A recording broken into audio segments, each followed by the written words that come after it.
Mpozi n'ekirala kye njagala okubategeeza olwaleero mu Lubiri ekireka Ssaabasajja Kabaka ne Nnabagereka bagomeddwa obulwadde buno bulumiima mawuggwe COVID-19.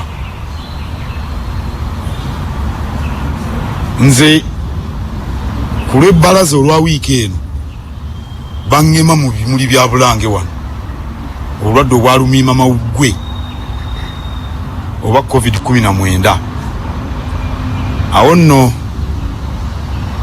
Kabaka ne Nnabagereka bwe bagemebwa ne Katikkiro bw'ate n'ogamba nti abazungu baagala kukutta Ssebo Ssebunya banatta ggwe nga tebase Katikkiro.